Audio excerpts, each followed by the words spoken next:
Operation Ganga के तहत air India की ये 6वीं फ्लाइट है जो आज मुंबई पहुंची है। यूक्रेन से बुडापेस्ट होते हुए ये फ़्लाइट पहुंची है और कुल 182 बच्चे उसमें मौजूद थे। आप बताइए कि उस फ़्लाइट का आप हिस्सा थे, अपना नाम बताइए और बताइए कि किस तरीके से आपकी वतन वापसी कराई गई है। सिचुएशन क्या है इस वक्त यूक्रेन में, वो बताएं। एक्चुअली यूक्रेन में देखा जाए हमारे यहाँ पर ना जैसे नाम बताएं अपना और किस ईयर में पढ़ते हैं वो बताएं। मेरा नाम ओम मनोज कुल्ले है। मैं पोल्तावा स्टेट मेडिकल यूनिवर्सिटी में फर्स्ट ईयर में पढ़ता हूँ। अभी यूक्रेन में सिचुएशन ऐसी है सर कि अभी अगर कुछ भी होता है अलार्म बजता है ऑल ओवर सिटी, तो फिर हमें बंकर में जाना पड़ता है। लेकिन हमारी पोल्तावा सिटी एक अच्छी सिटी है और सेफ जोन था। ये वेस्ट में है कि ईस्ट में है? वेस्ट। और आप फर्स्ट ईयर के स्टूडेंट हैं और पूरा सिचुएशन वॉर जो 24 तारीख से शुरू हुई लेके अब तक जरा सिचुएशन एलेबोरेट करें। एक्चुअली सर अभी यूक्रेन का अगर पूरी बात देखी जाए तो खार्किव है, वहाँ पर एक्चुअली 2-3 बंदे तो मर भी चुके हैं इंडियन स्टूडेंट्स। आपने तो देखा ही होगा, क्योंकि क्या होता था वो मार्केट से आते थे। मेरे भी एक दो दोस्त थे खार्किव में 3rd-4th ईयर में, तो उनकी अभी एक दोस्त अविनाश नाम के एक भैया थे, उनकी मौत हो चुकी है ऐसे ही बॉम्ब की वजह से। ऊपर से प्लेन से अगर बॉम्ब गिरा था ऐसे बताते थे। लेकिन और ऐसी बात है यूक्रेन के भी कुछ ऐसे स्टूडेंट्स थे, उन्हें एग्ज़िट करना था, प्लेन से चुप के आ रहे थे, लेकिन उन्हें भी यूक्रेन के बंदों ने मारा। ये देखिए चूँकि आज 6वीं फ्लाइट है, लंबा समय लग गया। क्या कारण रहा कि पहली दूसरी फ्लाइट आपको मिली नहीं? एक्चुअली वहाँ पर बच्चे वास्ट थे और मेरे जो जितने भी दोस्त थे उन्हें दूसरे हॉस्टल में रखा और फिर उनके हॉस्टल की जो रूम्स थे फुल हो चुके थे, तो फिर मुझे दूसरे हॉस्टल में रखा। उनको तो निकाल दिया। मेरा दूसरा दिन आया, तीसरा दिन आया, मेरा मुझे निकालने का नाम ही नहीं ले रहे थे। इनफैक्ट अभी भी निकालने का नाम नहीं ले रहे थे वो।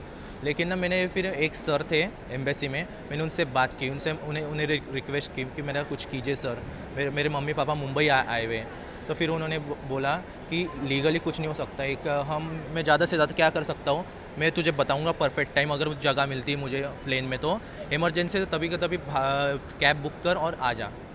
तो फिर मेरे पास तो उनके करेंसी भी नहीं थे, मेरे पास लक्स से 100 USD थे, तो उसमें से मैंने उन्हें 50 USD दे दी बस कैब वाले को, और फिर आ गया एयरपोर्ट। फिर उन्होंने मुझे टिकट करवा दिया।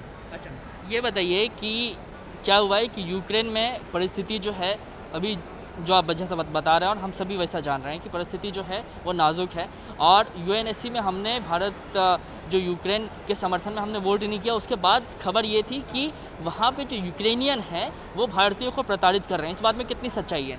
एक्चुअली सर देखा जाए प्रताड़ित तो नहीं कह सकते हम, बस इतनी सी बात है वो उन्हें ज़्यादा प्रेफरेंस देते हैं यूक्रेनियन को। जैसे कि अभी मैं आप एग्जांपल लेता हूँ, अभी कीव पर हमला हो रहा था, तो फिर अभी जो ट्रेन की थी उसमें पहले ना यूक्रेनियन को बोल रहे थे हंगरी जाओ, पहले हंगरी जाओ। फिर इंडियन बच्चों को, अगर इंडियन बच्चे घुसने की कोशिश कर रहे थे तो उन्हें एक भैया बता रहे थे हम मुझे मारा भी पैर पर डंडे पुलिस ऑफिसर ने, लेकिन फिर भी मैं चुप कर अंदर चला गया, ऐसे बता रहे थे भैया। आप किस ईयर में हैं और आगे की पढ़ाई किस तरीके से होगी?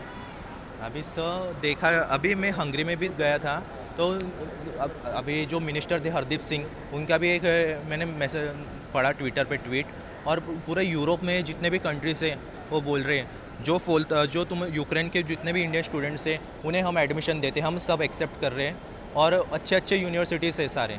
ऐसा कि यूरोपियन एजुकेशन तो आप तो जानते हैं मेडिकल एजुकेशन के लिए कितना अच्छा जाना जाता है, तो यूक्रेन की जगह वहाँ पर पढ़ाई करने फर्स्ट ईयर हो जाएगा अभी हमारा, तो सेकेंड टर्म से हम ट्रांसफ़र कर लेंगे वहाँ पर। तो फिर अगर वहाँ पर एजुकेशन हो जाता है हमारा कम्प्लीटली, तो हमारा दैट्स ऑल। और इंडिया में भी तो बोल रहे कि अगर प्राइवेट मेडिकल कॉलेज में भी दे रहे हैं, लेकिन आज जैसे कि आप जानते हैं प्राइवेट मेडिकल कॉलेज में सबकी कंडीशन ऐसी नहीं हो सकती कि डोनेशन पे कर सकें। अच्छा, इस वक्त कितने भारतीय अभी भी और फंसे हुए हो सकते हैं? क्या आपके कॉलेज के, आपके क्लास के सभी बच्चे वापसी हो गई है क्या उनकी? मेरे एक्चुअली ग्रुप था, उसके वापसी तो हो चुकी थे, वो दूसरे हॉस्टल में थे इस वजह से, लेकिन जो मेरा जो हॉस्टल है उसकी वहाँ की वापसी नहीं हुई। इनफैक्ट मेरे जो 2 सीनियर्स थे वो वहीं पर रह गए। ठीक है, छात्र के माता पिता से बात करेंगे जो इनको रिसीव करने के लिए यहाँ पे पहुँचे थे। मैडम, बच्चा वापस आया है, कितनी खुशी है? खुशी मतलब बयान नहीं कर सकते, इतनी खुशी हो रही है क्योंकि 2-3 महीने के बाद हम लोग बच्चे से मिल रहे हैं। और मतलब सिचुएशन ऐसी थी कि जैसे उनके न्यूज़ आते थे उससे एकदम दिल दहला जाता था कि भाई क्या हो रहा है अपने बच्चों को। लेकिन बच्चों से कंटिन्यू कांटेक्ट में रहते थे, वीडियो कॉलिंग होती थी, तो फिर थोड़ा सा रिलैक्सेशन होता था। इंडियन एम्बेसी जिस तरीके से प्रयास कर रही है, ऑपरेशन गंगा जिस तरीके से चलाया जा रहा है, तो उससे कितना संतुष्ट हैं आप? We are happy for that. बहुत सपोर्ट किए इंडियन एम्बेसी ने भी, और अपनी मोदी सरकार तो है बेस्ट। ठीक है, छात्र के पिताजी यहाँ पे मौजूद है, जिनसे पूछेंगे बच्चा जो है आपका वापस आ गया है और कितनी खुशी है आप? मैं देख रहा था कि आप 2-3 घंटे से यहाँ पे इंतज़ार कर रहे थे नम आँखों के साथ। क्या कहेंगे कि किस तरीके से सरकार जिस तरीके से प्रयास कर रही है उससे संतुष्ट हैं क्या? हाँ, संतुष्ट है, बहुत बहुत खुशी आ गई है। भरत, बताइए कि आप यूक्रेन के किस हिस्से में थे, इस वक्त के मौजूदा हालात क्या हैं? सर, मैं यूक्रेन के कीव रीजन में था। मेरी यूनिवर्सिटी थी कीव मेडिकल यूनिवर्सिटी, और अभी सिचुएशन कीव में ऐसी है कि कीव से लगभग ऑलमोस्ट सारे बच्चे को इवैक्यूएट कर चुके हैं वो लोग। और यूक्रेन के 2 रीजन है जो भी डेंजर जोन में है, खार्किव और समी। गवर्नमेंट को मैं यही बोलना चाहूँगा कि वो 2 रीजन को कैसे भी करके बच्चों को निकाल दे, वो बहुत डेंजर जोन में है। देखिए, 24 तारीख से युद्ध शुरू हुआ, 24 तारीख से लेके आज तक का जो पूरा वाक़या है, अगर उसको आप एलाबोरेट करें कि आपने 24 तारीख से लेके आज तक वतन वापसी तक किन किन मुसीबतों का सामना किया, वो ज़रा बताएं। देखो, 24 से 28 तक तो हमें हॉस्टल के जहाँ पर भी बंकर्स होते थे स्टूडेंट्स को, वहाँ रहना पड़ता था। यूक्रेन में जब भी सायरेंस, शेलिंग्स, फाइटर्स प्लेन्स की आवाज़ आती थी, सब अपना काम छोड़ के बंकर्स में छुपना पड़ता था। पूरी रात वही रहनी पड़ती थी। ऑलमोस्ट भीड़ भाड़ वाला एरिया होता था। खाने पीने का मतलब एडजस्ट कर लेते थे वैसे भी। और 28 से लेके सबका सफ़र शुरू हुआ है कि बॉर्डर क्रॉस करने का। फिर बॉर्डर क्रॉस करके इंडियन एम्बेसी सपोर्ट करेगी और उन्हें इंडिया पहुंचा देगी। क्या आपने भी बंकर में समय बिताया है क्या? यस।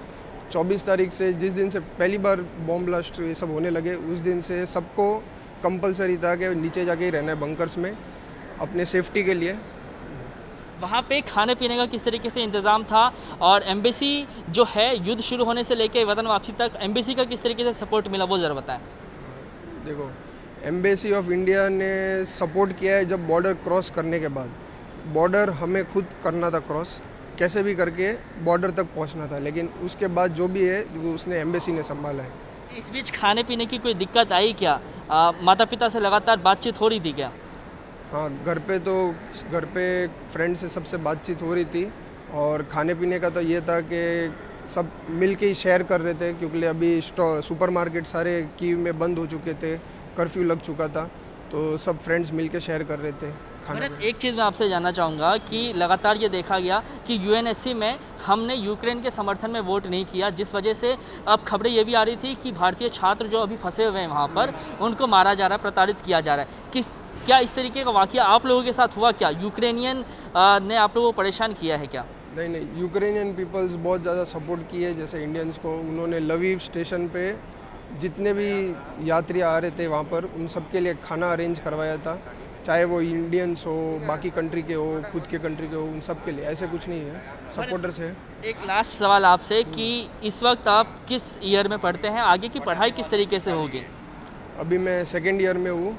अभी जैसे ये सिचुएशन नॉर्मलाइज हो जाएगी तो उसके बाद देखते अभी इंडियन गवर्नमेंट क्या करती है और यूक्रेनियन गवर्नमेंट क्या सोचती है उस बारे में। लगभग कितने जो छात्र हैं अभी भी फंसे हुए हो सकते हैं, और किन परिस्थिति में हैं वो, उनके परिस्थिति का थोड़ा सा आप जिक्र करें तो। देखो, अभी यूक्रेन में मेनली 2 रीजन है, खार्किव और समी।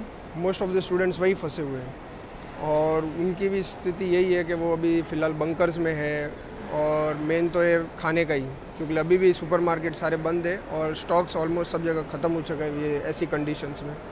ठीक है, तो ये भरत चौधरी थे जिन्हें आप सुन रहे थे। इनका साफ तौर पे कहना है कि अभी भी जो है हज़ारों की संख्या में भारतीय वहाँ फंसे हुए हैं और बंकर्स में रहने को जो है वो मजबूर हैं, और खाने की दिक्कत उन्हें जो है वो ज़्यादा हो रही है। ऐसे में इनकी भारत सरकार से गुजारिश है कि जल्द से जल्द सकुशल सभी भारतीयों की वतन वापसी कराई जाए।